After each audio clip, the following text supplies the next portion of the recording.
The question is, are you ready? Let me talk to you. I will give you a show like you have never, ever seen before. Why? Because I can. What do you guys want to talk about? I am that damn good. I am the B-E-S-T. And the color red in a world full of black and white. I am the eater of worlds. Yeah, if you're some man,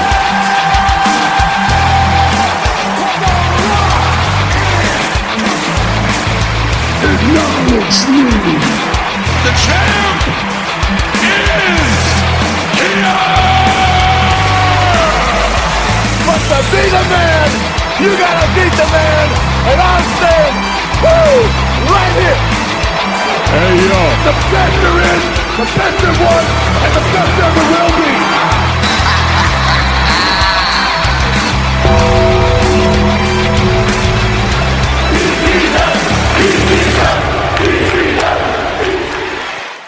Ladies and gentlemen, boys and girls, children of all ages, welcome back to another episode of PCW Podcast Championship Wrestling. I am your host, Wayne Semi-Dry Chicken, and tonight we have another open mic episode. Man, I love these open mic episodes because you can just really just cut loose and there's no real agenda. We're just talking about all the current news that's up in the air right now. Basically, whatever we're getting... we just want to discuss it. You know, there's just so much to talk about before WrestleMania. We got, we're in the teens now of days counting down. So we have less than, 2 weeks. So I just have so much I got to get off my chest. These guys have so much they want to talk about. And instead of just filling up our Discord or talking about it on social media, why don't we just sit down and chat? That's what this open mic's about. So with that, let me get this show started and let me bring in the commentators.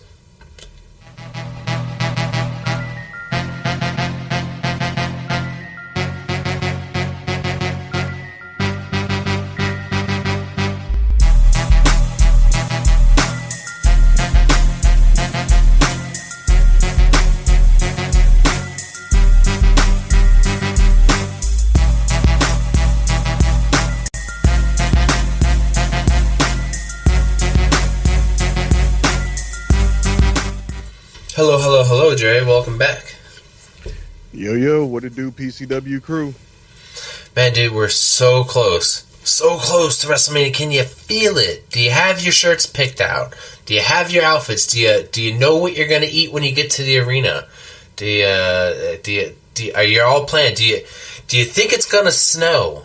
Do you have the proper attire picked out? You're going to be comfortable for, 5+ hours? I mean, I hope it damn well doesn't snow because I don't plan on packing a pea coat. So that's it. Other than that, I'll be fine. I got hoodies, I got jackets, and it's Philly. If I need something bigger, I can get something up there. Yeah, true, man, true. And speaking of Philly, let's bring them on out.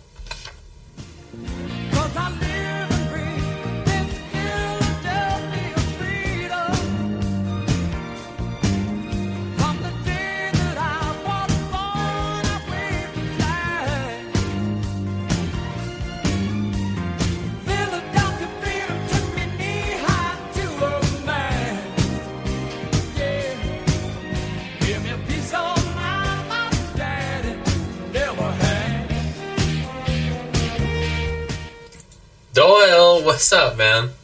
Oh, it's me. It's the Doyle. And, walking around Center City today, saw a couple of WrestleMania banners up. Yeah? It's coming, folks. It's coming. So it has begun. Yeah. It's how many days away are we? We're in the teens now, aren't we? We're in the teens. Oh, my God. So, yeah, I mean... today's Thursday, so less than 2 weeks. I know. Yeah, you're right. Because I was sitting at lunch today looking at my calendar, just can't believe how close we're getting to it. It feels so far away, but it's really not. We're starting to finally pick up here with all these feuds and starting to fill out the card a little more. Since last time we had our episode, I think a few matches have been added to the card. Some that we've already predicted. I think we obviously predicted the Uso brothers having a match for months. Yeah, months. What else? Gunther and Sami Zayn. Judgment. Oh, the tag team 6-pack ladder match. There was a bunch of teams added to that. So, I still don't get what the hell they're doing with that. I don't. They had 4 matches on SmackDown. Yeah. And the winners of those face each other for a slot. Yeah. Then you had 3 matches, and the winners of on Raw, those 3 winners all got a slot. So who gets the other slot? Yeah, I don't. It is barely disorganized. Are there 4 more teams? Yeah, two more teams. So far we have the Judgment Day, Finn Balor and Damian Priest, the undisputed tag team champions, defending against DIY, Johnny Gargano and Tommaso Ciampa, versus the Awesome Truth, Miz and R-Truth, versus the New Day, Kofi Kingston and Xavier Woods, versus 2 more teams to be determined, which I'm assuming they're going to be SmackDown teams. Well, it's Legado versus the New Catch Republic, I believe, for one of those slots. But they haven't said a word about the other slot. That would I'd put New Catch Republic. Sometimes they'll throw all the losers in a battle royal or something. But I'm wondering if there's going to be a surprise return. I've heard that the geriatric Hardy Boys contracts are coming up. Yeah, so let's surprise Hardy return at WrestleMania. I hope not, because I think it's time for them both to hang it up. I think Matt's contract is supposedly either up or soon to be up, very soon within the next 2 weeks.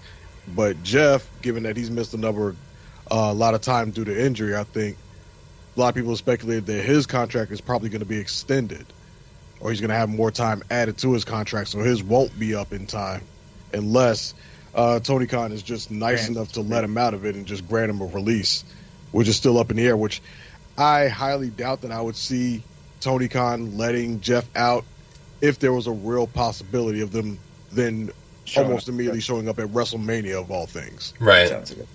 The Motor City Machine Guns contract with TNA is supposedly has come up or comes up any day now also. They might, I've heard, this is wild speculation on my part. There's not even a rumor that they might be involved in this somehow. But just something to keep in the back of your head, maybe. Unless they do something with Street Profits and Authors of Pain, unless something comes out between them two, because those are 2 tag teams that are in the midst of their own feud, but seemingly have nothing going into WrestleMania unless they're doing that becomes one of the matches. But that doesn't really feel WrestleMania worthy, I don't think. Oh no, I'm not saying their match itself being WrestleMania worthy. Into being tag teams to compete for a slot in the 6-pack challenge. Sure. Yes, I'm agreeing with you.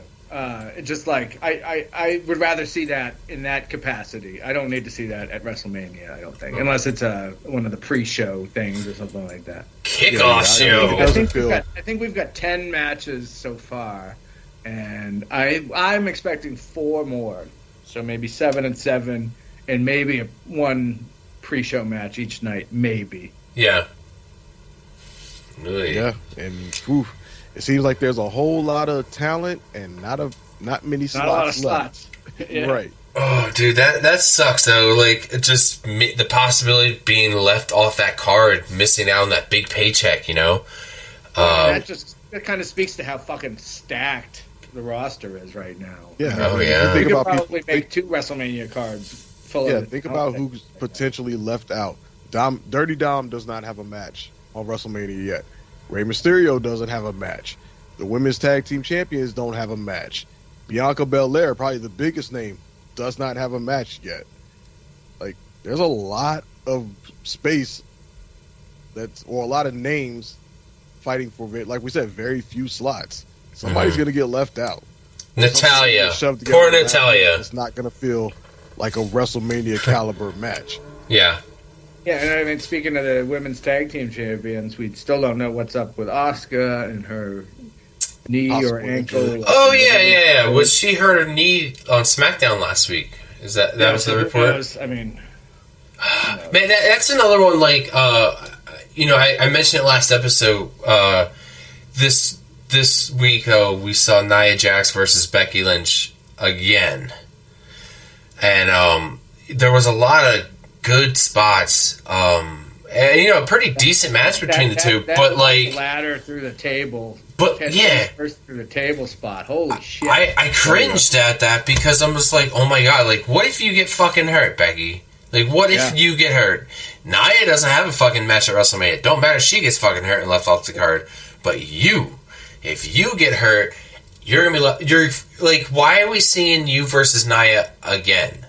Like, I don't need to see it. I saw it twice already within the past month. We've seen it, but get a discount with the surgeon if they go for a 2-for-1 or something.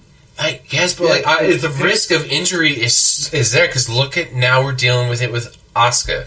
Now, granted, Asuka doesn't have a match at WrestleMania, but she is a champion. Get injured on the outside of the ring. I think it wasn't during a match or anything. And from a storyline that could happen to anyone at any time. You could cross the street and blow out your ACL, especially as you get a little older. Believe me. Everybody seems to want to blow out an ACL. It happened to somebody in the NFL one game. They were just going to take the field, tore their Achilles. Oh, yeah. Just trying to run into the field. Happened in the playoffs this past year. Out his ACL celebrating a field goal or something. Yeah. Like, it can happen to anybody, and it seems random for Asuka. We still don't know what happened, but back to Becky and Nia Jax, at least from a storyline standpoint, there was a reason for the match because Nia Jax is still fresh off of having lost to Rhea and still trying to campaign for another match with Rhea for the title.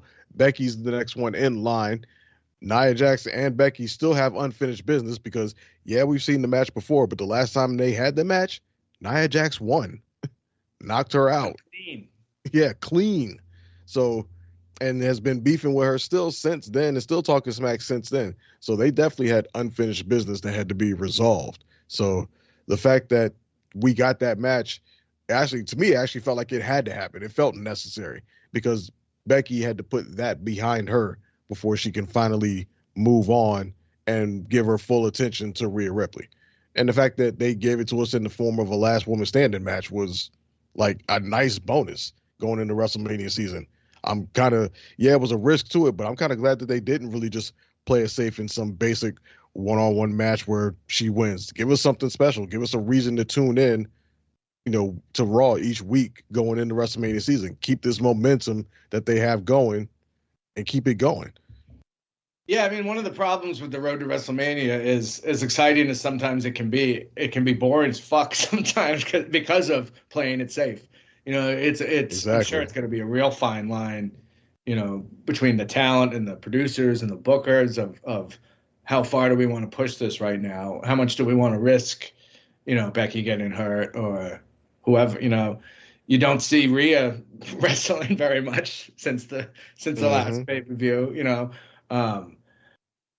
So yeah, I mean, I'm glad it's not my decision to have to make, and I'm glad that they took a couple risks there because sometimes it can just be treading water. Like we said, we've known this Uzo match is coming for months and months. It's like, let's just do it. I don't need the sneak attacks. I don't need all that.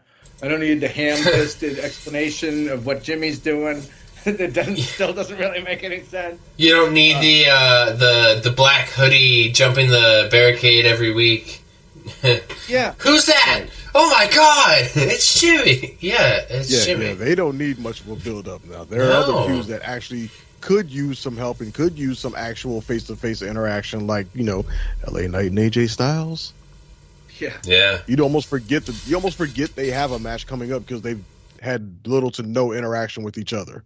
Before that weird promo LA Knight had, where he was standing in the entranceway.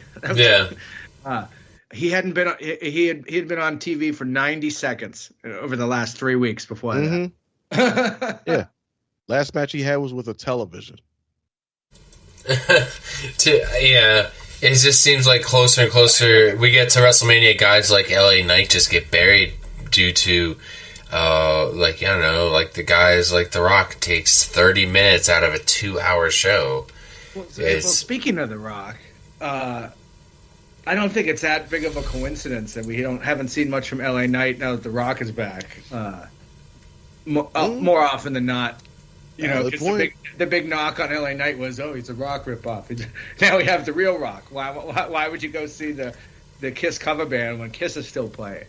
So I'm wondering if he's gonna alter his style a little bit or something, because it's so strange when you have the imitator and then the guy that's he's imitating right there, and who does The Rock better these days is up for debate, because I did not love The Rock's promo this week. What? You didn't like the concert? Yeah, he's a fucking heel. Be a heel. He's wasn't a heel promo. Smiling at the crowd, and then he won't commit all the way. Be a fucking heel. Do the you can still say nice things about. You can do the. Memphis, this is where I got my start, but you can still do all that and then go, but the thing about love most about Memphis is leaving it. There's a reason I got the fuck out of here. I don't know. I just didn't like the winky and naughty with the crowd thing. If you're gonna be a heel, be a heel. Okay, I get what you're saying if you're talking about the concert part of it. Sure, in that part he was kind of being more babyface than heel. In the concert, but after the concert, he delivered a hell of a promo. Oh, that was full heel, dude. That was all heel. Dre, when he goes, I even saved it as a fucking soundbite. When he says this line, "What can I say except you're welcome?" The way he delivered it, I was like, dude, that was badass. I loved it. Yeah, but it took 15 minutes to get there. Yeah, but the delivery. I know, I get it. Everything takes so much. To his Hollywood character. It does. It really does. It worked for me. Yeah, and then he came out. We got the whole "If You Smell" thing, but then they switched it up to the Hollywood Rock theme. So him quoting his own Hollywood line like that and doing it is, like I said, just such a cold-blooded way. I know, and then that just. Like I said, that's an early candidate for live of the year for me. And then we get Cody Rhodes' response. Hollywood. You got tiny dick syndrome. Oh, Jesus. I'm sorry. Cody felt like a tryhard. Didn't hit for me. No. He just felt like a guy. Yeah, Cody came across to me as a guy who knew he got bodied and was just trying to hit back by just trying to say the most hardcore stuff he could think of. It felt, honestly, Cody's promo felt out of character to me.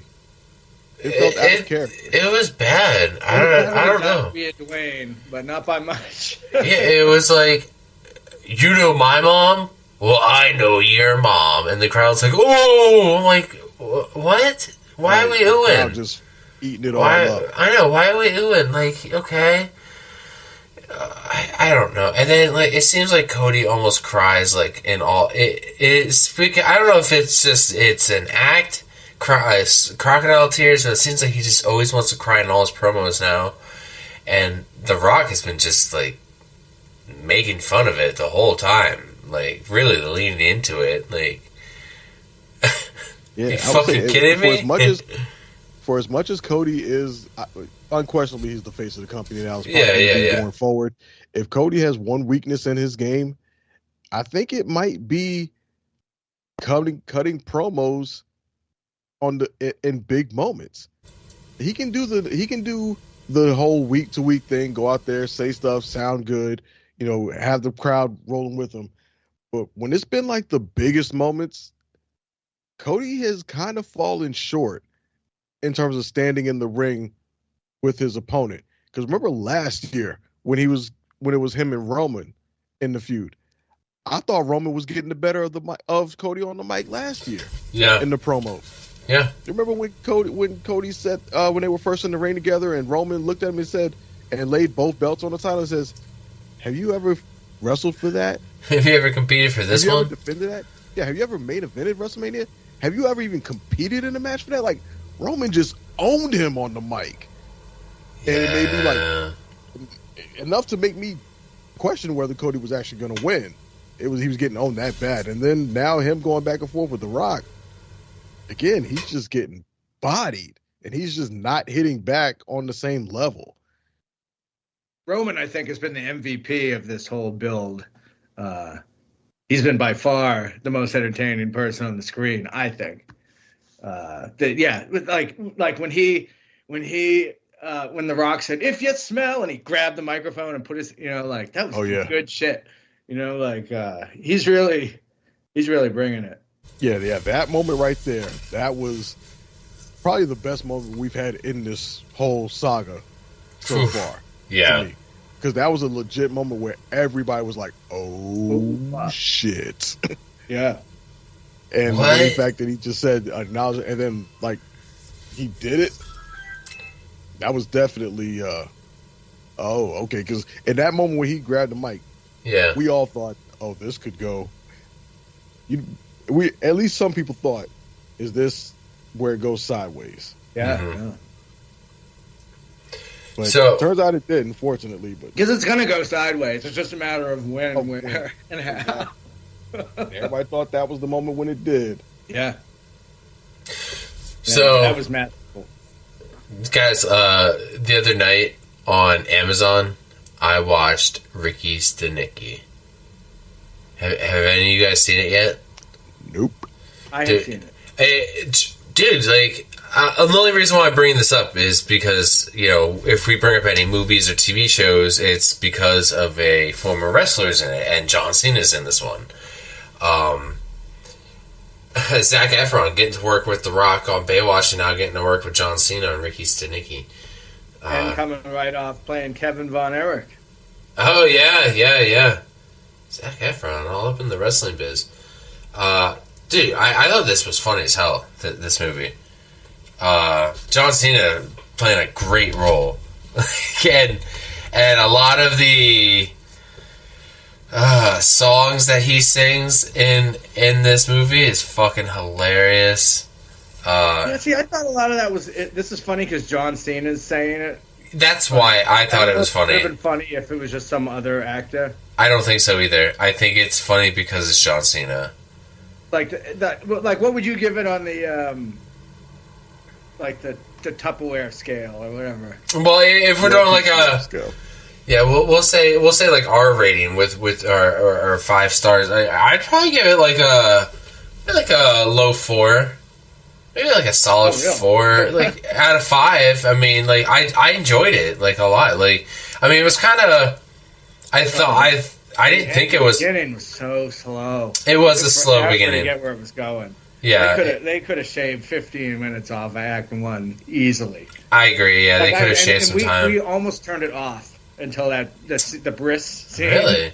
Maybe like a 3.5, because I think you're kind of making me like, oh yeah, okay, so maybe like a 3.5. But I still enjoyed it. I don't know if I'll go back and watch it again. Maybe the highs were really high. Some of the shit was fucking hysterically funny. Yeah, no doubt.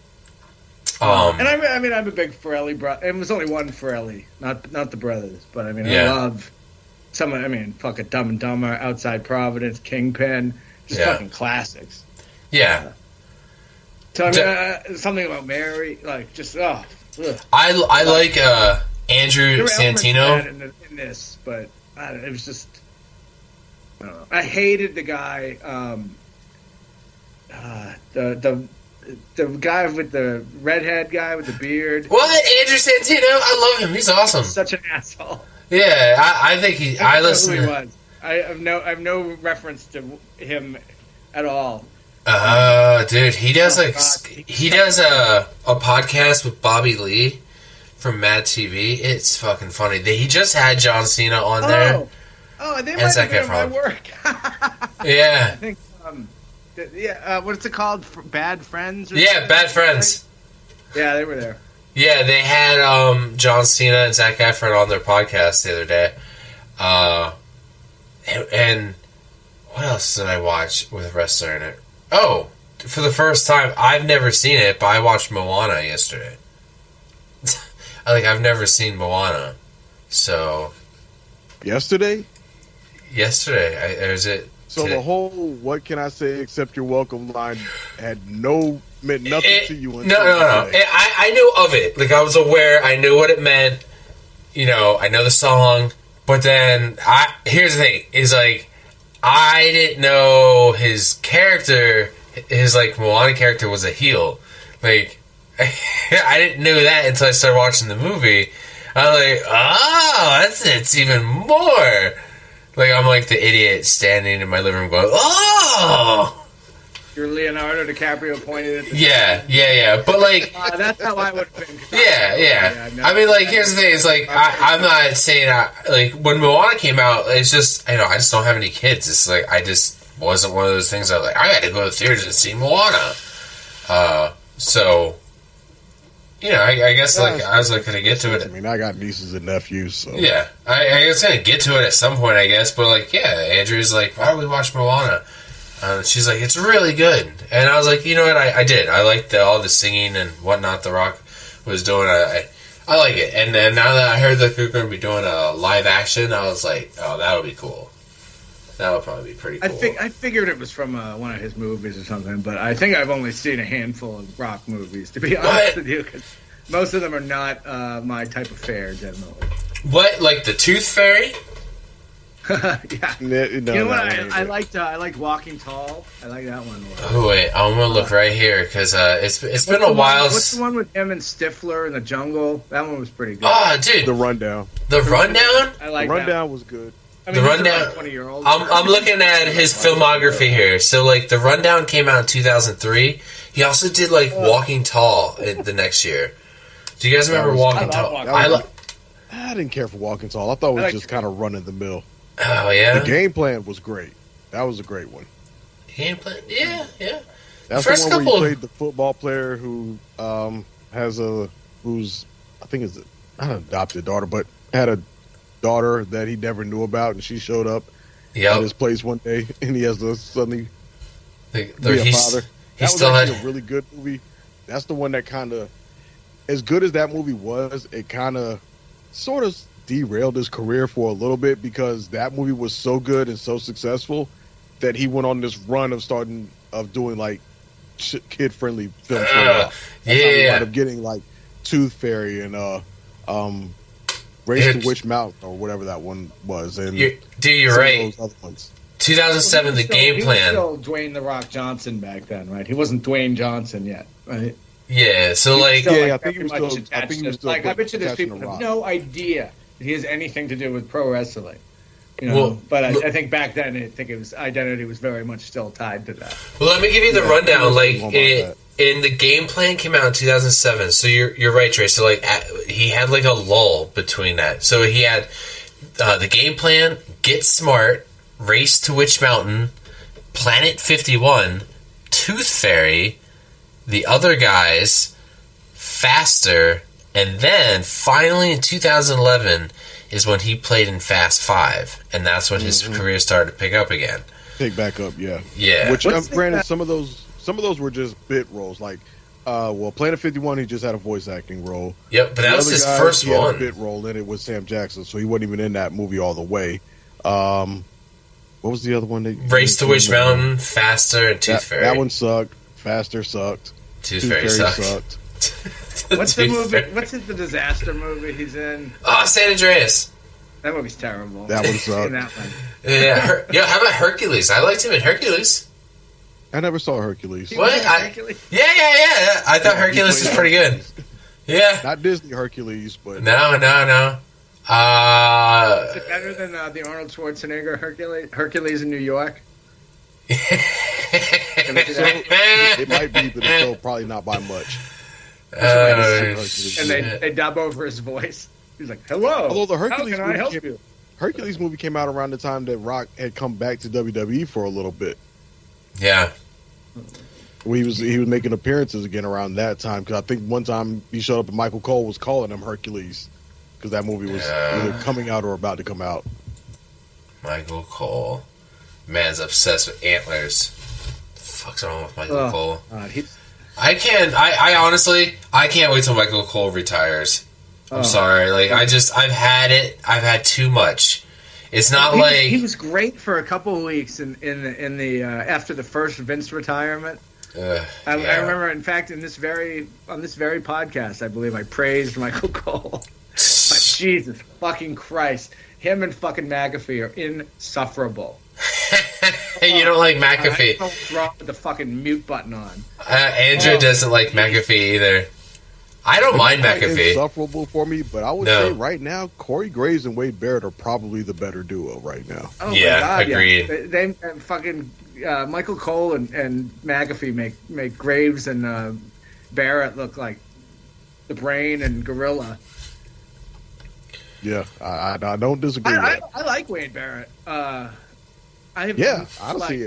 have not liked Corey Graves all that much, but I like him much better with Wade Barrett than I did with Michael Cole. It's weird because Graves was always a commentator, and now he's doing play-by-play. Yeah, it's weird. Yeah, and I think it works for him though, because him being play-by-play, he can just stick to calling the action and just only inserting little bits of wrestling commentary when need be.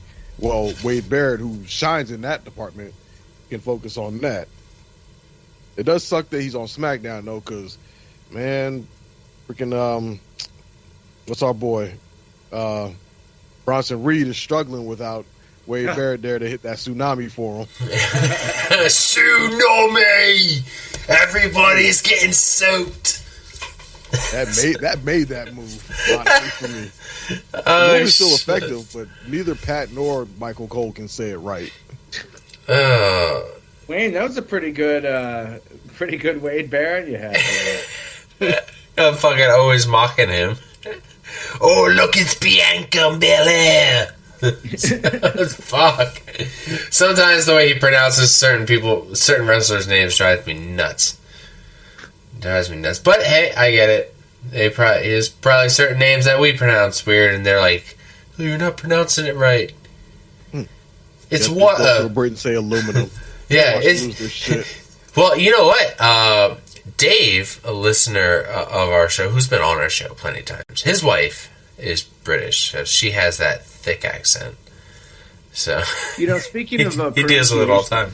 Yeah, go for it. All the commentators on the other channel. Yeah. All the commentators say Monet, but Mercedes last night said her own name, and she said Mercedes Monet. And I was like, I think it's supposed to be money, not Monet. Yeah. And all the commentators are still say Monet, but she said Monet. Do you think? I thought it was Mercedes money. I thought that on Sasha Banks. It makes sense. Do you really think Miss Monet? Do you really think when she's in those AEW arenas now, and she looks out into that crowd and sees that it's not as full as the WWE crowd is? Do you think somewhere in the back of that smile, behind that smile, there's maybe a little bit of regret of not re-signing with WWE? In her bank account. You don't think so? No, it's all about the money, huh? Well, for that aspect, the fact that she, did it on her, she got that contract. Yeah. And she's reportedly the highest paid women's wrestler of all time in any company. Right. Yeah. So there's that. And two, she might be the type who wants the challenge and wants to, prove that she does not need WWE to be a big name in this business. Like Paige. Now, granted, that's not 100% in her hands, because obviously professional wrestling requires a lot of things, a lot of factors for somebody to really get over and do a whole lot, but I don't think she's that bothered by it. She, they talked. There was a chance that she could have come back, but but he didn't offer her the right money. I just wonder how much she really wanted, because you gotta think of it from like an employer point of view. Like, this person who quit, who just walked out in the middle of a contract, just left, and they want to come back and they're making demands for more money. It's like what demands you have? You walked out on us, but there's a brand new company that you have zero history with. So it makes me wonder, what they offered her, and I mean, congrats to her, but also maybe is it foolish of AEW to pay what she demanded even? It could have been. Maybe, but that's behind closed doors. We don't know how much that is. Yeah, I mean, all that ridiculous is TBD. amount. Yeah. Well, I mean, I'm sure we'll find out eventually. Yeah. Well, I mean, as far as like whether it was worth it, or what worth it, that's to be determined. But ultimately, none of that is really Sasha Banks' concern. Nope. You are, as I've been told plenty of times before, and I've heard it said, and it's one of the truest things out there. You are worth whatever somebody is willing to pay you. Yeah. So if they're willing to pay her that money, then that is what she's worth. And to anybody out there who has a problem with it, oh well, deal with it. And she's already given interviews saying, "Oh yeah, I'm going to go back to WWE eventually." Yeah. Like she knows that she has her time and her story in WWE isn't over. Speaking of returning to WWE, here's one person who won't be returning to WWE, and that is Ronda Rousey. Have you guys been seeing her kind of trashing the industry right now, saying it's a shit show? WWE felt like a casting couch situation. She says she will never return. She's like, I don't need WWE. I never needed them. And I mean, she's just really sour. For Palpatine, didn't she? Yeah. And I just immediately, as I was reading this article, I went to the comments, and a lot of people are saying what I thought. I'm just like, who cares? Like, nobody wants you. Nobody wanted you here anyway. I didn't ask for Ronda Rousey. I didn't need Ronda Rousey. I was fine without Ronda Rousey. And I enjoyed your time that was here, but when you left, I didn't cry. I wasn't begging Ronda to stay, because I think her last match was with Shayna Baszler, and Shayna beat Ronda, and look where that credibility got Shayna Baszler. Well, I mean, it was also a dog shit ass match too. Dude, it was dog shit ass match. Feud was terrible. It was way too early. It's just a lot of things sort of factoring. But I mean, the last few times we saw Ronda on TV, she not even as a heel, she just got booed. Like, she's just some WWE fans can find some, these people who come from the outside into our company, or like I say our company because as fans, in our business, and they try to make a living, and they try to come from a different sport or a different different aspect of life. And we've had all types. We've had singers like Bad Bunny. We've had YouTube stars like Logan Paul. And then we've had UFC stars like Ronda Rousey. And some of them click, and some of them don't. And I think the fans just didn't click with Ronda Rousey. I felt like the heat with her was different. She had Superman-itis, where people come in and wreck shop to start. And then after they lose, just lose once, the magic's over, and they just become somebody. They become just another wrestler. And when she came in, she was great at first. Oh yeah, in the ring, right? Yeah. I'm not doubting any of her in-ring ability. She did. Yeah. But, I mean, think about it. They gave her she got the WrestleMania time with The Rock. Then before she was even signed. Then the next year she was with Kurt Angle versus Trips and Stephanie. That's a huge, not a main event, but a huge fucking spot, and that match was great. But then, and she came in and was like this unstoppable monster. And then when she finally lost, that was it. She never really ever regained that status again. Yeah, I mean, she overcame Charlotte eventually. She overcame Nikki Bella, just a couple of champions at the time, like hurdles along her way. Nia Jax was another one. She got cashed in on by Liv Morgan and Alexa Bliss. I think both of them cashed in on Ronda Rousey. I think.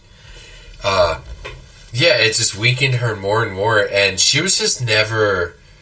She just could not connect with fans on the microphone. Like, she was good in the ring, I'll give her that. But when it came to her when she tried on the mic, You're absolutely right there. When she tried, because there's definitely a point in her career where she just stopped giving a fuck. She stopped trying. You can almost divide it between her two runs. Her first run in WWE was good. Yeah. She was booked strong. She was used somewhat sparingly. She wasn't overexposed, and she looked great.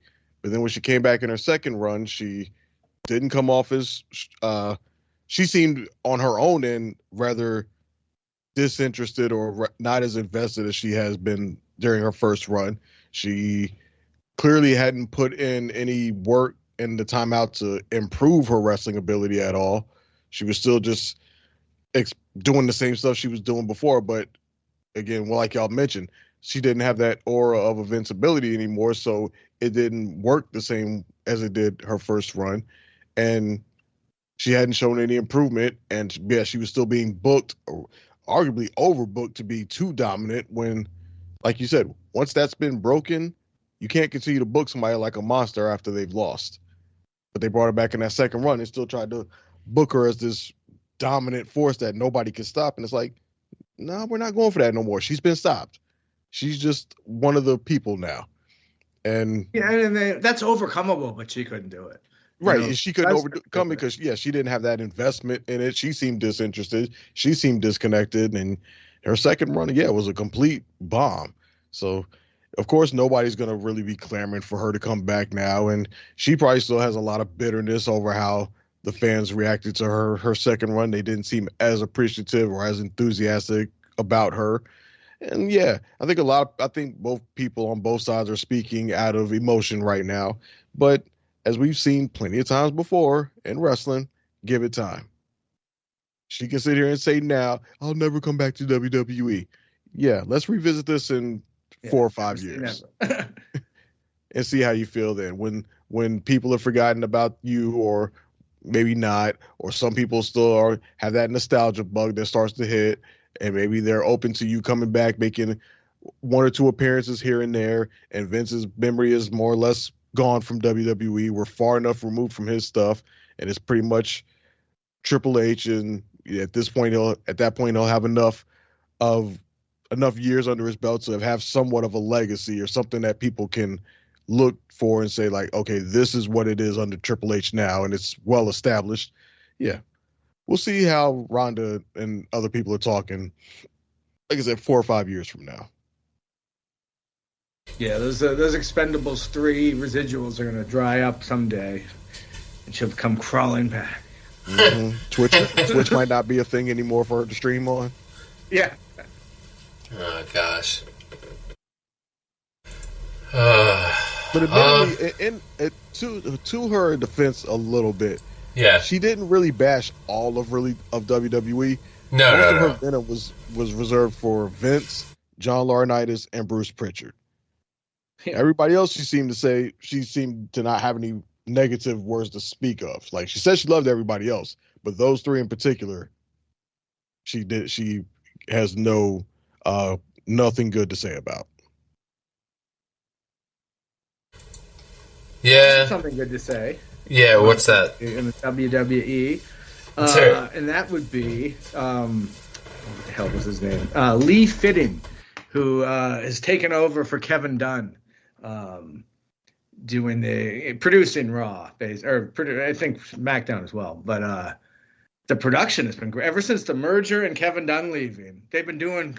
I remember saying, it's Raw. The program's gonna start to look a little different. I couldn't tell you how or why, but it's gonna start to look different. And they did a thing Monday that was so fucking cool. And I can't recall them doing ever doing anything quite like it, which was when we followed Sammy from the ring down the entrance through gorilla position to R-Truth and the Miz, and then we followed them to it was like this 3-minute long continuous shot. It was like Goodfellas, into the Cabana. Yeah, one consecutive shot.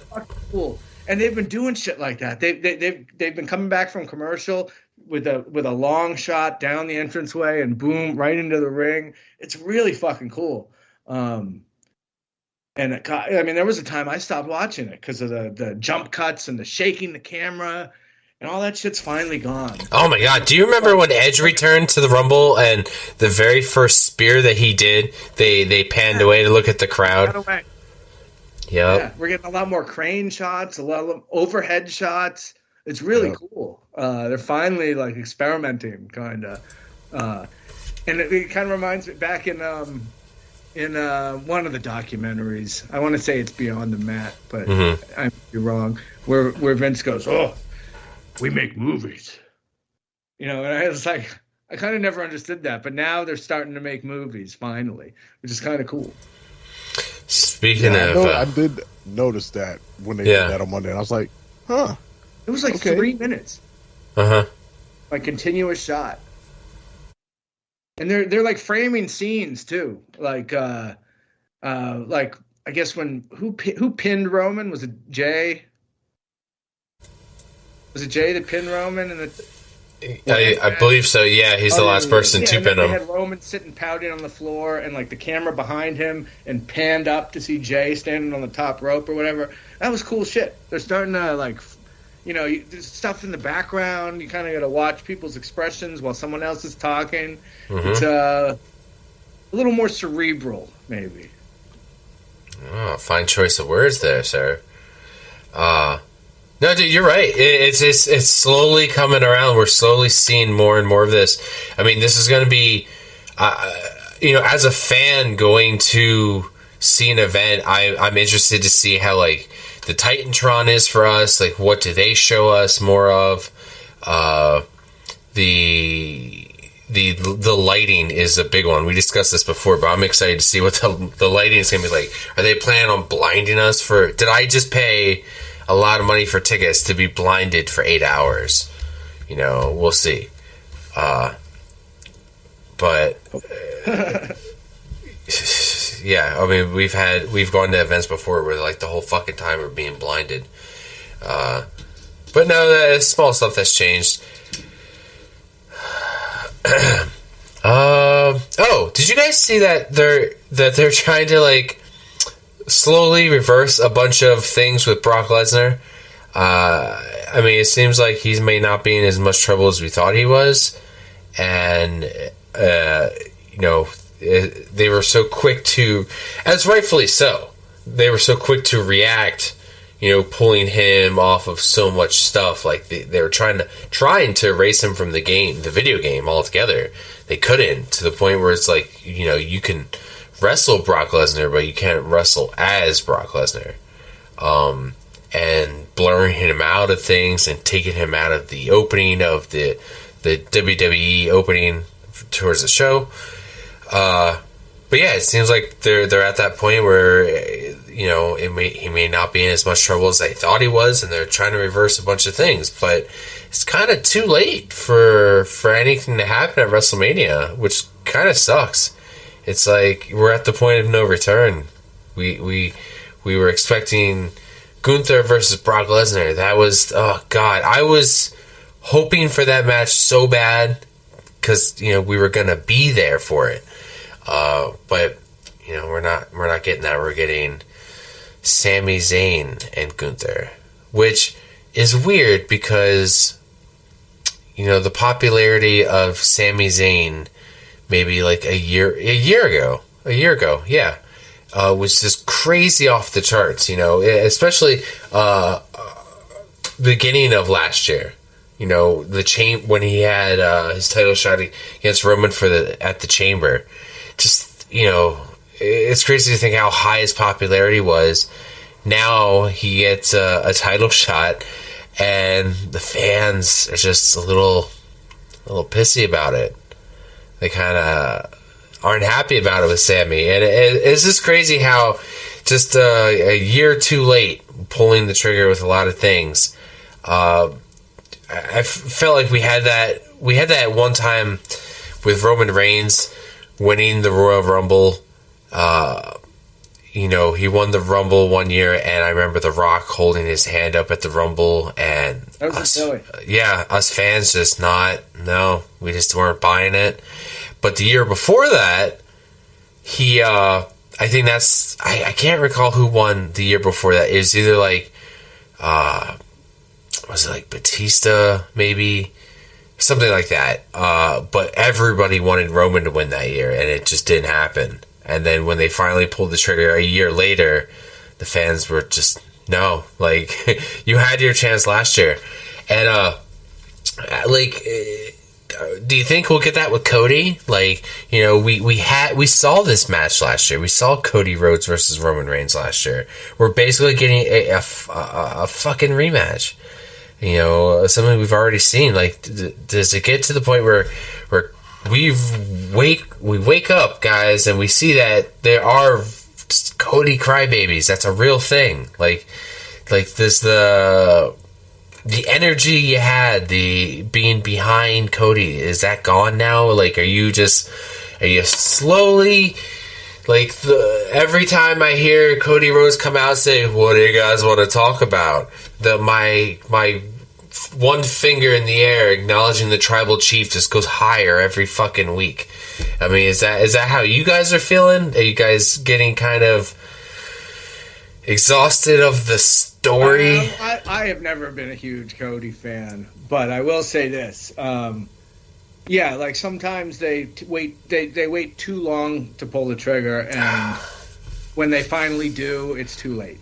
And I mean, we had lots of discussions, I guess, about this time last year about have they blown it with Cody by not having him win last year, right? And there was a very real possibility that he could have just fizzled after that, but he has not. And in fact, he's much more popular, I would argue, going into this year than last year.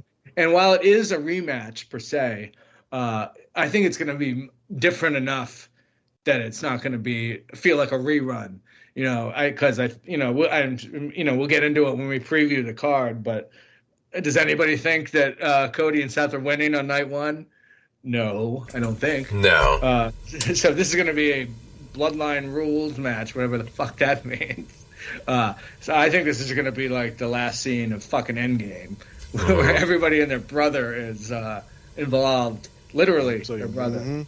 That Rikishi music hit during that main event, we gonna lose it. Yeah, like, it's going to be different enough that it's not going to feel like, oh, we just saw this last year. You know, even though we just saw this last year. Just wait for it, boy. I'll tell you, Cody and Roman both laid out. Also, you hear, "You look fly today." What if we hear glass break? Oh, dude, I thought of that too. I've heard. Trust me, dude. Jump the shark for me. That was a shark moment. It would be, but like, could you imagine, like, who is like one of The Rock's greatest rivals of all time? It's Stone Cold Steve Austin. Like, yes, I get it, but given that he has had zero, I know, this feud, I know. Yes, obviously, we would pop because it's fucking Stone Cold Steve Austin. But if anybody should have that kind of moment, it should be Triple H. Just because them two have already exchanged a little bars back and forth, and also what's stemming from. I don't think he can do it anymore. No, he doesn't have to. Yeah, he can't do like a whole match, but I think he's got like a sledgehammer shot left in him, or a pedigree left in him. Oh, I'm sure he does. Now that being said, I don't want that to happen. But if we're gonna go just completely left field and just throw everything against the wall, then yeah, throw Triple H against the wall, not Stone Cold. But granted, like I said, I don't think that's gonna happen at all. Now back to the subject of waiting too long for things. You touched on two different feuds in that point. So the whole Sami Zayn thing and Gunther, I think we talked about that in the last episode. And as far as like people's reaction to Sami, I don't think it's a case of them waiting too long to pull the trigger on someone like Sami Zayn. I just think it's a case of people wanted Chad Gable in that spot. And like I said last episode when we talked about it, Chad Gable had the story, but Sami Zayn has the bigger name. And it feels like WWE's gone with the bigger name in this case versus the better story. And I think that's where the backlash is coming at in regards to that one. I don't think people have suddenly turned on Sami Zayn and some people suddenly hate Sami Zayn or anything like that. I think it's just one of those cases where we love you, Sami Zayn. We like you. We just did not want this for you. Yeah. We wanted this for Chad. Yep. Not you. But I think if Chad doesn't straight up get added to the match somehow, he's at least involved in the build. I don't know if he's gonna coach Sammy or something like that. But he it's not like he's nowhere to be found. I mean, he's still front and center. He's front and center. But that's not what people want. Yeah, I get people that. want him in the match. They want him to be the one to potentially end Gunther's title reign. And yes, Sami Zayn, he cut that promo talking about, I just ended the longest last year's WrestleMania. I ended the longest tag team title reign ever, or what have you. And this year, I'm going to end the longest Intercontinental title reign. Like that, to me, that almost felt like a salt in the wound type moment. Because, not only is it the possibility of you taking this moment from Chad Gable being in this match and taking that Intercontinental title opportunity away from him, you're also taking that potential accolade, that potential, career, maybe not career defining, but career jump starting accolade from him that Chad Gable could rely on, could use to really take his career to the next level of, I'm the guy who ended the longest Intercontinental title reign. Yeah, if that goes to Sammy, yeah. Again, not to dwell on that too much because, again, we talked about it last episode, but I just don't like that. And that's not what I wanted for Chad Gable. Like I said, I wanted that. I mean, not what I wanted for Sami Zayn. That, to me, that the storyline and everything, and I think where most people were at is they wanted that for Chad Gable. Sami Zayn doesn't really need it at all. But getting to the other part of the waiting too long thing as far as Cody is concerned, I'm in agreement with you on that one, Doyle. I don't think this is a case of waiting too long for that because even though it is the same match, it still feels very different from last year. Oh yeah, last year it made the right call, not pulling the trigger last year. Waiting. Yeah, I've come around on that point. Like last year, it was just a case of Cody having all the momentum, having come back from injury. He came back from injury at the Rumble, had all the momentum, got the win, rode that momentum all the way into WrestleMania, and people were just expecting him to just ride that momentum wave all the way to the title because we've seen it done plenty of times before. We've seen it done with Triple H. We've seen it done with John Cena. We've seen it done with other people. So, that's what people were expecting. Whereas now it feels it's a whole new world. Yeah, it's a whole different world. He's had a whole year where he's existed as the face of the company, more or less, even though he's not the champion. He's been the top babyface. He's been the high guy. He's been the guy getting the big pops. He's been the one in the premier feuds. He's been what everybody thinks LA Knight is. Right, yeah. Well, we just don't know what we don't know yet because it's, Vince is gone. It's the Hunter Hearst Helmsley show now, So, Vince, kind of had patterns and predictability, And although Hunter has some of that a little bit, he's still going to hopefully throw us fucking curveballs all the time, So that remains to be seen, but it's not as formulaic as the Vince stuff was getting. Exactly, yeah. And now as far as what happens afterwards, if you roll with the assumption that Cody wins at WrestleMania and becomes WWE champion, what happens afterwards is TBD. Fans could turn on him as when he becomes champion. If his championship reign ends up being a little bit dry or dull or lackluster, or if he becomes champion and has title defenses as infrequently as some of our champions now do, like Rhea and Logan and others, and if he's not a defending champion, a fighting champion, then fans could end up turning on him, and he could end up either having to turn heel or having to drop the title. All that is still to be determined, but as of right now, he is that guy. He is at the top. He's the face of the company, excluding Roman Reigns, of course. I think it's almost an impossibility that the fans don't end up turning on him. Now, when is it going to happen? I'm not so sure. Might be a month. It might be 3 years from now. I don't know. It'll be at WrestleMania, and we're gonna do it ourselves. We're gonna turn on him. we're going to do it at WrestleMania. Oh, yeah. In this day and age, I don't think anybody is immune from the wrath of the fans. Oh, hell no. Ain't no Ricky Steamboats or Stings in this generation. The closest comparison probably is Cena, right? And he had, maybe 2, maybe 3 years where he was a babyface and everyone cheered him. And then it wasn't very long before it was, let's go Cena sucks. And it was the adults booing him and the kids still liked him. But, the Cena wins, we riot, which would have been unthinkable 2 years before that. And I think the same thing is going to happen to Cody. Just how and why and when is what it remains to be seen. Oh, yeah, almost certainly. Especially if there's a new hotness on the horizon, that new person that everybody wants to see be the top guy. Yeah. And Cody's the guy that's in their way. Oh, yeah. Fans can turn real quick. Yeah. I mean, I think that SummerSlam's going to be very interesting. A lot of people coming back from injuries. I'm excited to see CM Punk come back, hopefully. I roll my eyes when I say that because just a few months ago he came back.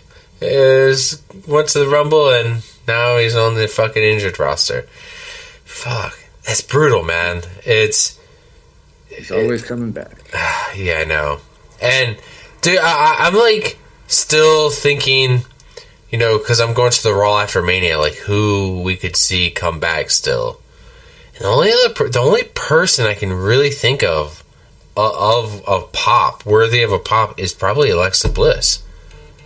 I really can't put my finger on anybody who would... Braun Strowman? I don't know. Like... Jade Cargill. Yeah, but I'm talking like... her. Coming back from an injury. But yeah, speaking of... an injury, I mean, if we're talking about somebody coming back or... Yeah. Raw after Mania. I think Jade Cargill would get more of a reaction than Alexa Bliss. No offense to Alexa Bliss, but I think she would come back and she might get a modest pop. Yeah. But yeah, I just couldn't... It's like, earth-shattering. Yeah, I just couldn't think of who would be coming back. Because we're not the biggest one I could think of, but we're not getting it is Big E. Yeah, if there was a year to not expect some big comeback or something, some post WrestleMania comeback, this might be the year because, there really isn't anybody on that I can think of. Just like I can't think of anybody that's a big enough name that's primed for a comeback that could really be impactful. Oh, Dexter Lumis. Yeah.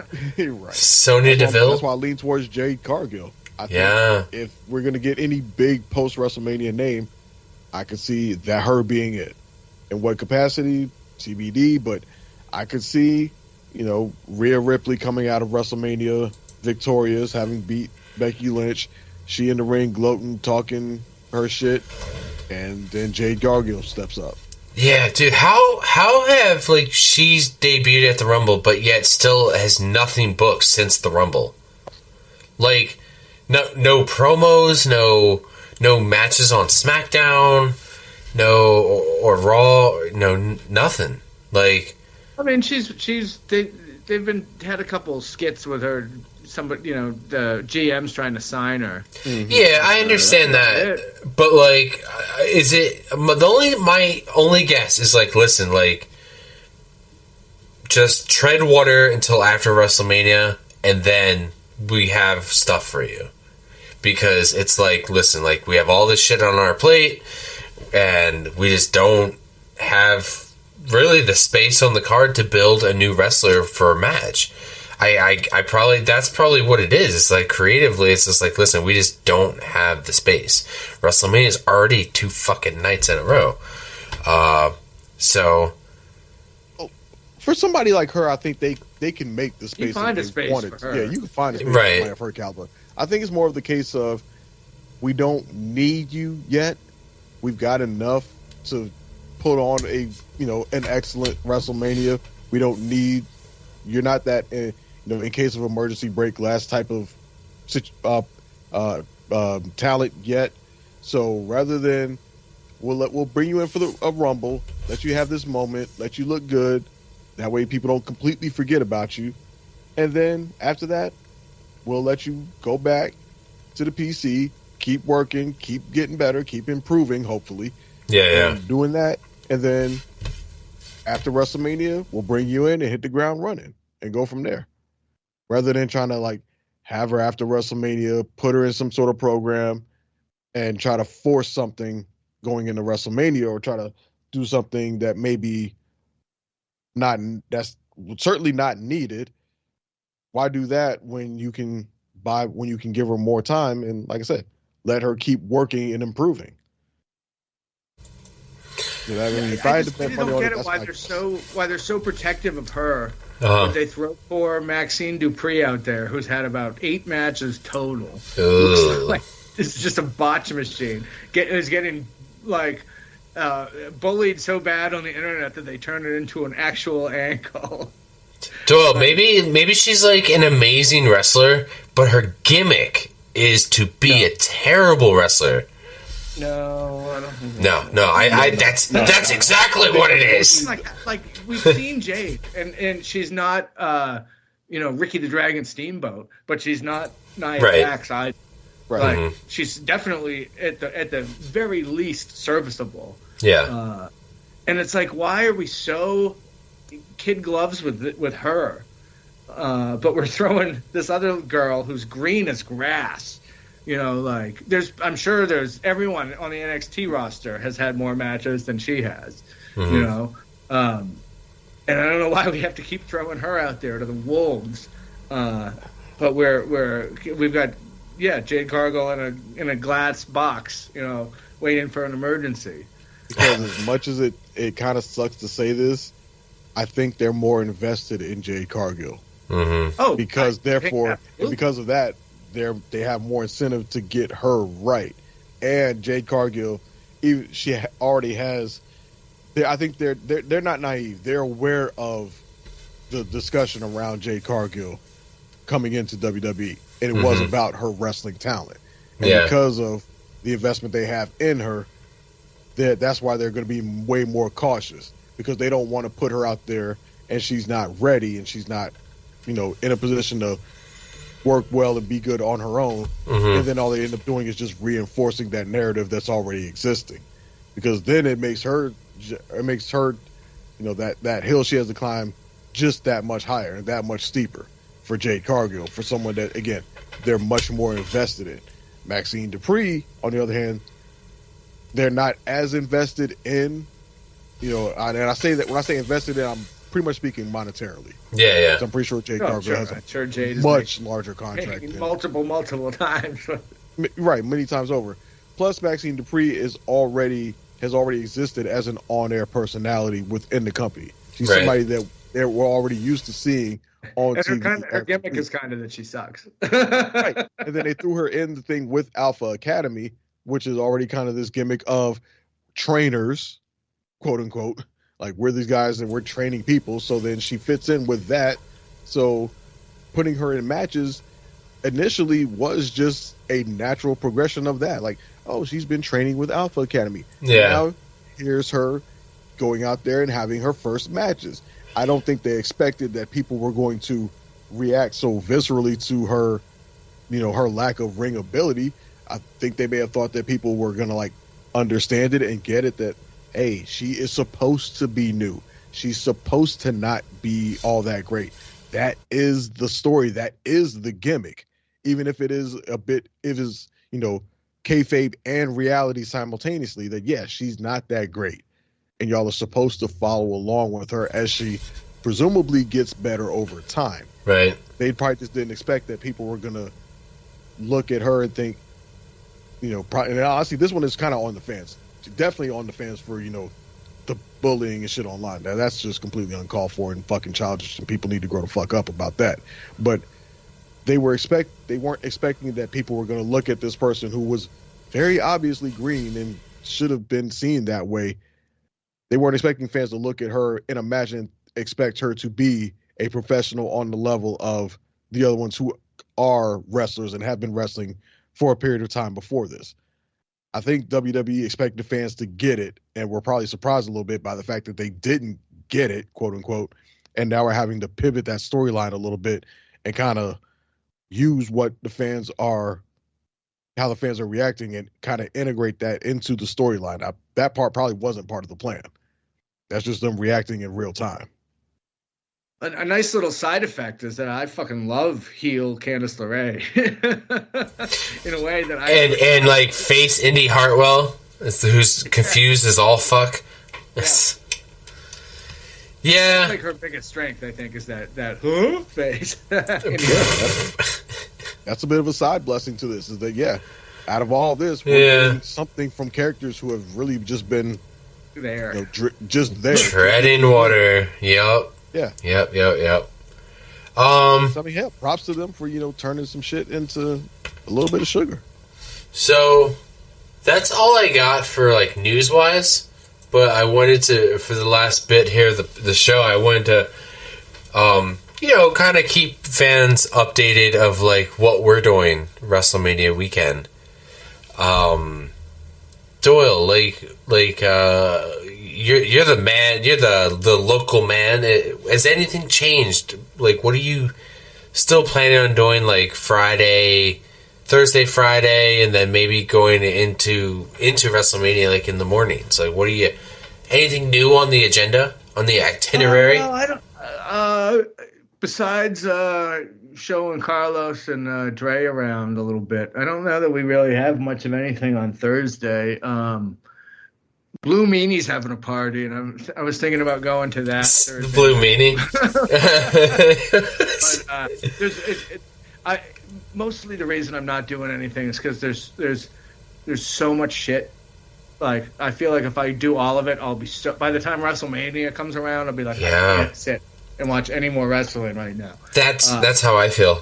Yep. So Friday, we're definitely going to do WrestleCon. Mm-hmm. And then maybe the World, I think, after that, the WWE exhibit, whatever the fuck it is. And then Dre and I are going to go to a show at the ECW Arena that night. And then Saturday it's just going to be kind of probably WrestleCon again. Anybody that I wanted that I didn't get the day before. Mm-hmm. And then fucking WrestleMania. And Sunday I think I'm going to do nothing until the show. I might watch night one. I guess I got to figure out where I'm going to watch SmackDown in there at some point. Not that anything really I expect much to happen on the go home show, but I'm not really. That Friday I don't really care for a SmackDown, but I do want to see the Hall of Fame, so I'll probably have to watch that. Like, I don't know, maybe that Saturday morning or something. Yeah. Shit, you know what? You just have everybody come to my place Sunday. Well, I'll watch it on Sunday. I got the same feeling you do, Doyle. Like, I don't want to get quote unquote wrestled out. I don't want to get wrestled out because we have within that week, even as let's say like we weren't even going to WrestleMania and you're just home watching it, you have so much wrestling on TV to watch between the Hall of Fame, SmackDown, NXT, and what other thousands. So much. And what I think is like other shows like Impact Wrestling and AEW, they kind of would be like during that week, I feel like stepping their game up those last days before and after WrestleMania. So kind of getting their ratings up pretty high. So I mean, everybody should want AEW to continue to do well. I mean, as wrestling fans. You think about, I mean, for me anyway, and maybe for you guys, the Attitude Era was the best. You look back at it now and some of it's pretty stupid. But at the time, why? Because they had WCW right up their ass. Yes. You know what I mean? And it made them both better. For a good while, too. Yeah. It made them both better. Truth be told, we probably don't get the Attitude Era if it's not for WCW kicking WWE's ass for however many weeks in a row that they did that, like over a year straight. If Brett doesn't leave the way he left, none of that might have ever happened. We might never have had Stone Cold. Who knows? But yeah, I mean, the better AEW does, it pushes WWE to do. I mean, I would argue that AEW is what, 5 or 6 years old now. Yeah, and I would. The quality of WWE programming has risen precipitously in that 4 or 5 years, I would say.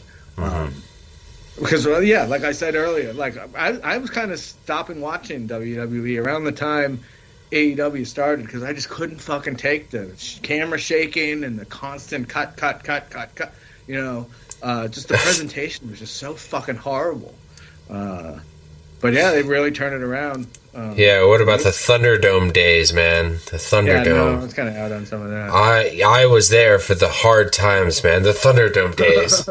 I was there for the Performance Center of WrestleMania.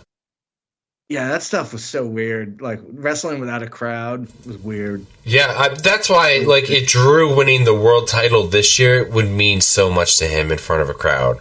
Granted, he is the heel going into this, but at the end of the day, it's going to mean so much to that guy. Oh, he's doing some of the best work of his career. Yup. And you know, it's... And as we think about it, as much as we've been talking about people possibly turning on Cody and Cody having to be forced into a heel position. Yep. We haven't talked about the opposite effect of it of, you know, could Drew's heel work be so good that he inadvertently becomes a face again?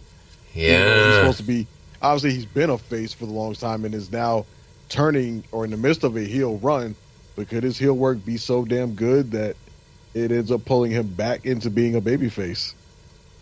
Oh yeah, dude, that's very possible. One of those heels that's, and as all the best bad guys are, is kind of right.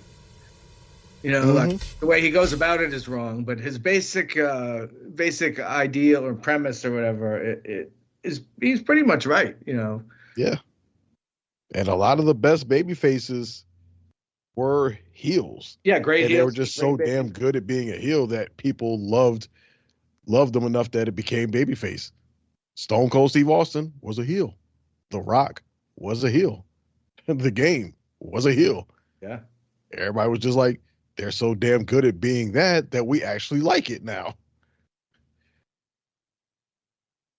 That very well could possibly happen for Drew. Yeah. Trey, any other plans you have for WrestleMania weekend? Anything's changed since the last episode?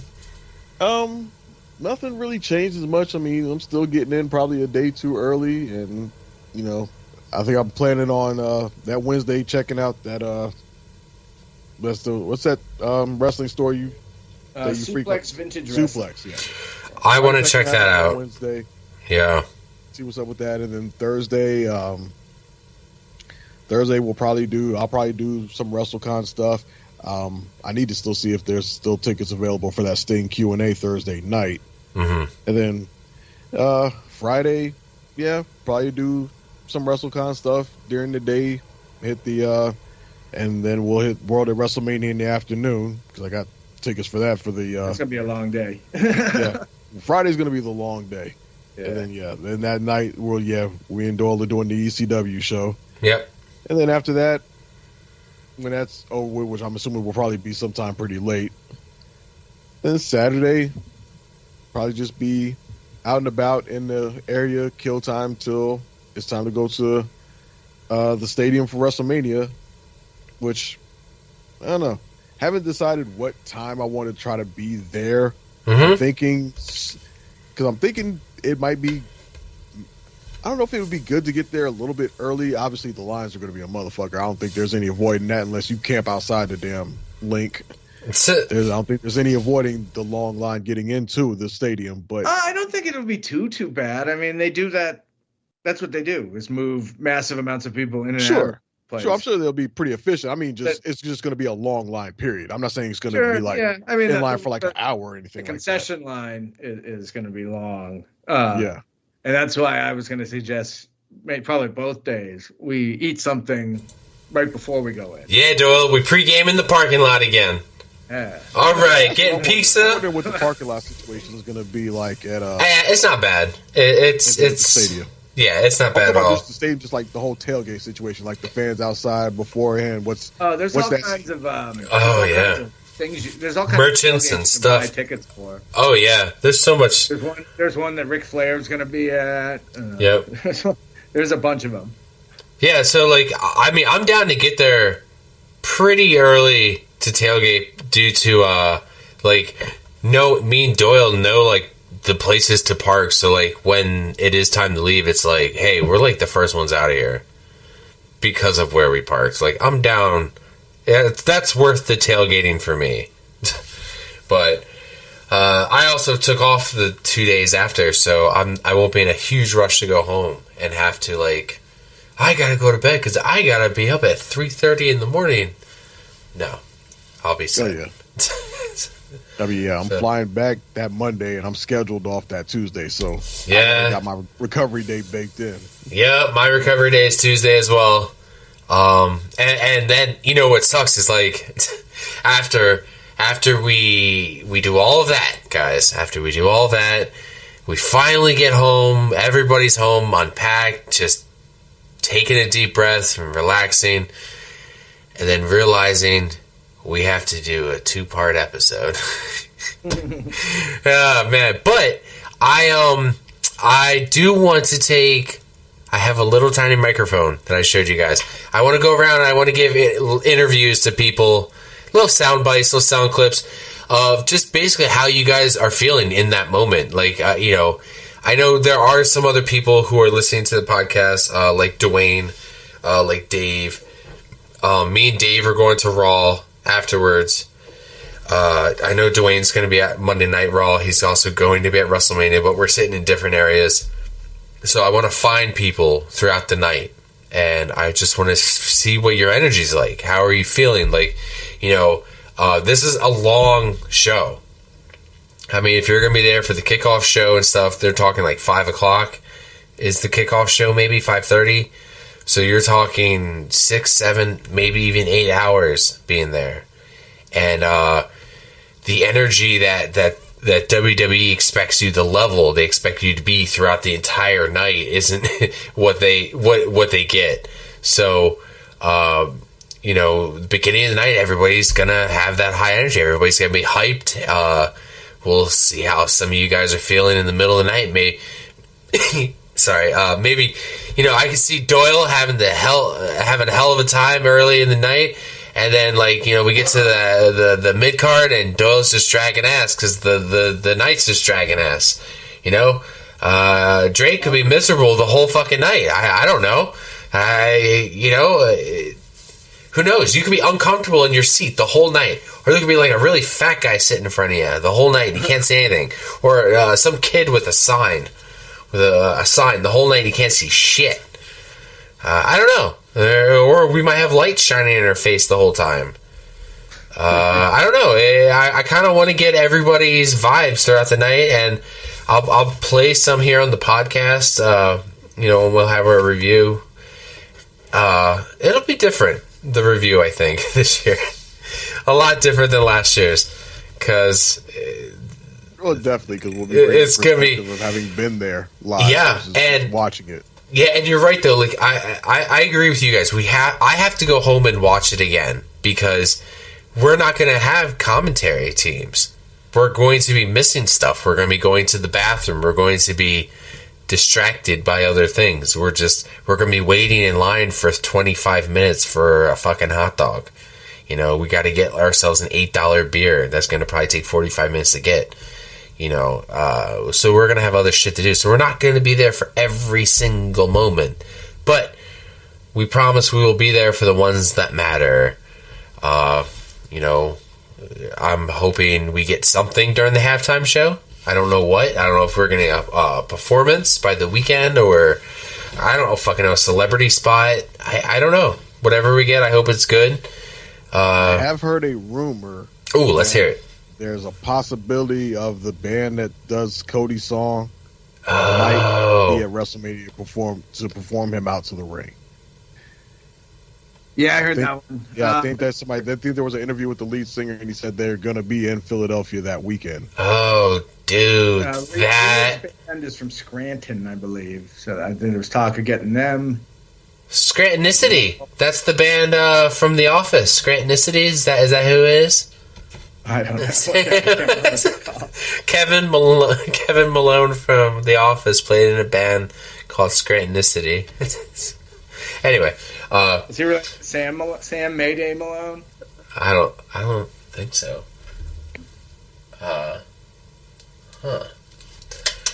Yeah, I have no idea what the halftime show is going to be. So I don't know. But do you guys have anything you want to plug? At Toll? If you're a PCL Patreon subscriber, be on the lookout for an upcoming Patreon episode where we did I guess in the spirit of March Madness, we did our own tournament bracket of the 30 best arcade games of all time. And we voted a little tournament to determine by our votes, the greatest arcade game of all time. That sounds pretty good. Nice. Yeah, anything, Doyle? Yeah, just find me in the Discord, like the Facebook page, and I will have a new diatribe up in the next couple days. Yeah, that'd be cool. Yeah. I will be on Revisiting the Mania this weekend. I think we're going to be doing WrestleMania 28. Ooh. That is a Rock versus John Cena WrestleMania. Yeah, once in a lifetime until next year. Next time. Once in a lifetime, again. Yeah, right? Like, that was that tagline of that time. Like, once in a lifetime. Just like how we have to hear finishing my story.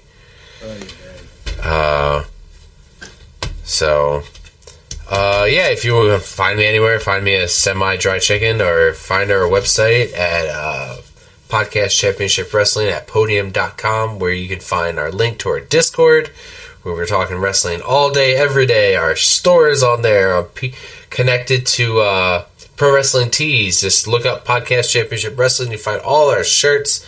I got my shirt for WrestleMania. Doyle's got his. Dre's got his. Andrew's got hers. Everybody's got their shirts. Do you got your shirts? If you don't, head on over to Pro Wrestling Tees and pick that up. With that said, Rock, do you want to lead us out of here? What can I say except you're welcome?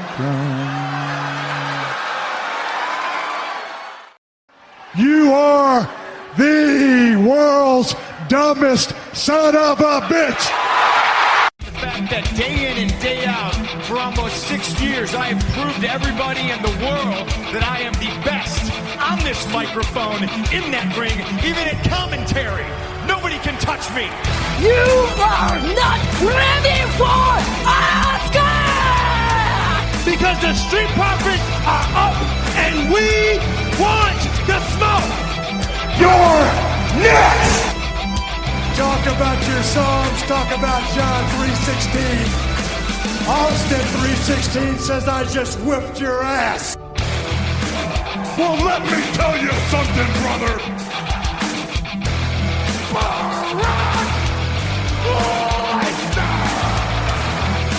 New day! Cream will rise to the top. Oh yeah, Macho Madness here. Welcome to the Kevin Owens Show. Lately, he just hasn't been very oozy. Because I'm the Miz, and I'm awesome. Those rotten bastards!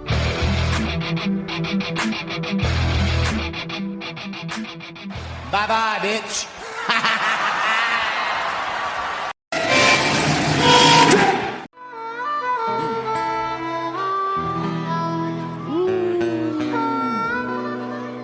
The Rock is gonna come laying the smacketh down on your blonde Cody ass and your best friend the clown.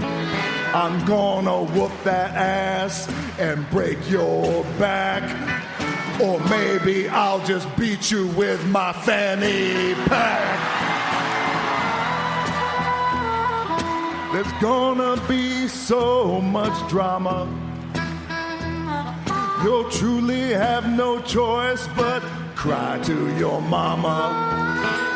Ah, you know who The Rock is talking about. Mama Rhodes. Woo. Cody Rhodes' mama. Rock is a mama's boy. We got a lot of mama's boys out there? Oh, yeah. Oh, yeah. You boys are mama's boys? You know it.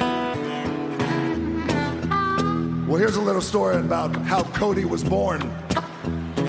This is historically accurate, as all of The Rock stories are historically accurate. Dusty's youngest son was just what he feared. He tried to raise him right, but he turned out too weird. That's when Dusty said with total frustration that drugs and cheap condoms was a bad combination. I know it keeps Cody awake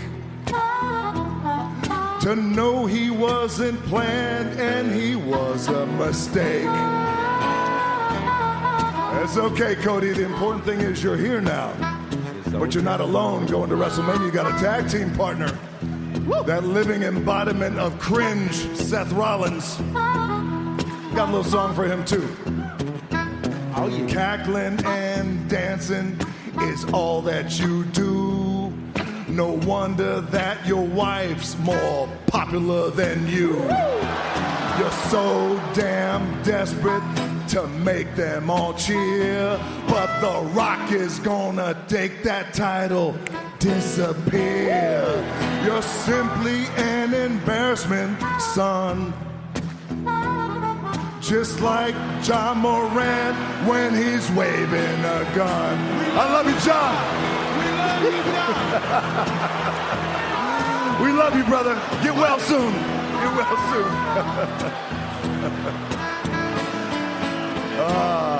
Hey, well, I think that covers it. We got Cody. We got his family. Yeah. Seth Rollins. Uh-huh. I feel like we might be leaving somebody out. Who we've left out? Check the record. Check the record. Yes, the Cody Crybabies. Ah, yeah. This one's for you, Cody Crybabies. You're all so entitled, obnoxious and brash. Some of you have sex, but you have to pay cash. Oh, no. Your hero's gonna bleed and need some stitches. So whine about that, you crybaby bitches. There's some lines you just don't cross. You all can kiss the ass of the final boss. We're gonna do that one more time. There's some lines you just don't cross. You all can kiss the ass of the final boss. We love you, Memphis. You like that, Memphis? Yeah, The Rock like that too.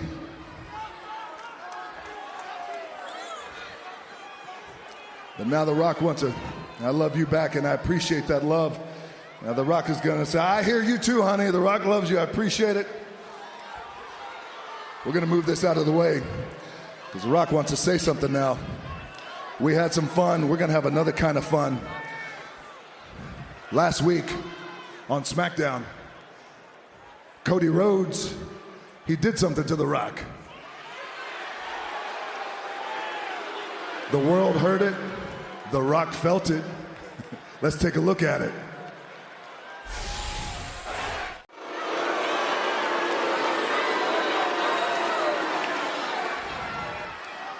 Yeah, Cody finally manned up, huh? Finally grew a pair of balls. He took a swing at The Rock. He slapped the hell out of The Rock. But what The Rock do? The Rock smiled. And then a couple of days later, Cody went on Monday Night Raw. And The Rock was waiting.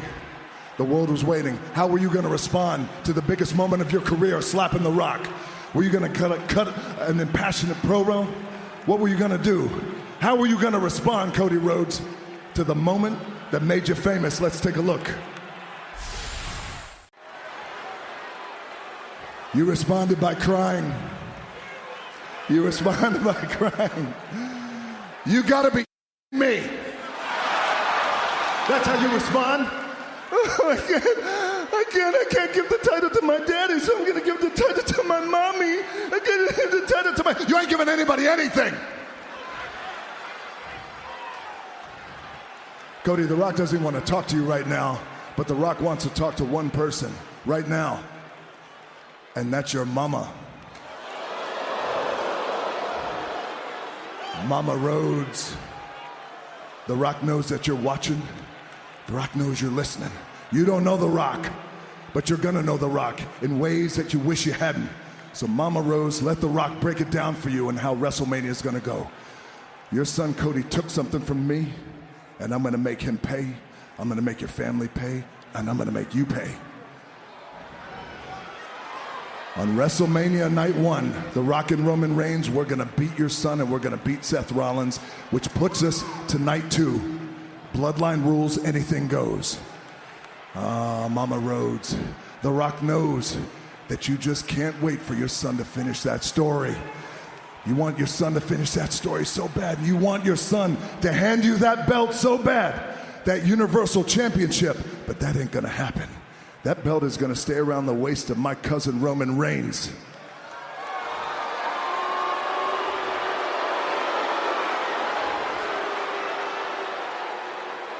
And now, Mama Rhodes, you are gonna get a belt, but you're gonna get The Rock's belt. It ain't gonna be that Universal Championship, it's gonna be this belt here, Mama Reigns.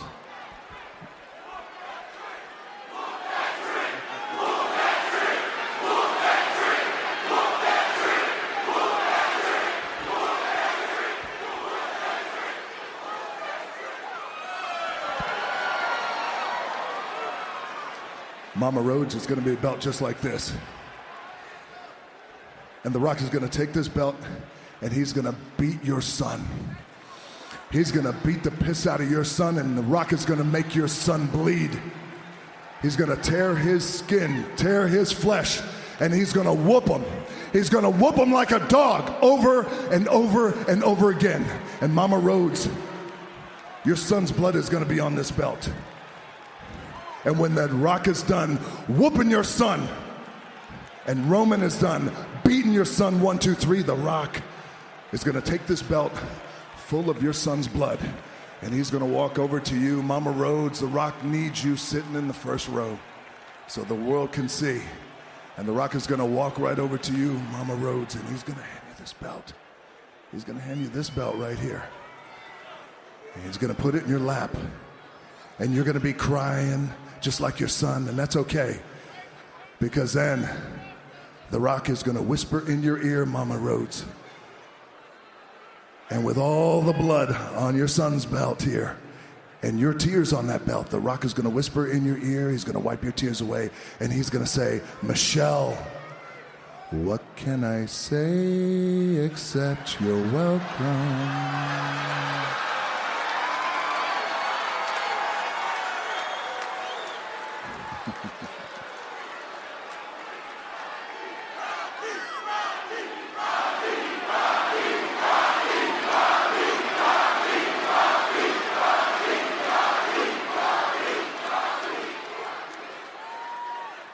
If you smell what the final boss is cooking,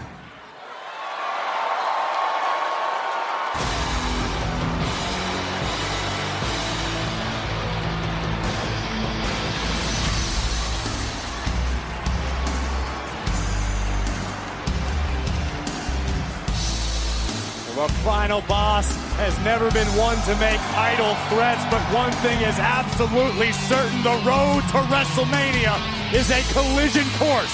And in Philadelphia, we will witness the biggest tag team match in WrestleMania history. Oh man, The Rock at his cutting and personal best. Cody may regret the day he incurred the wrath of the final boss.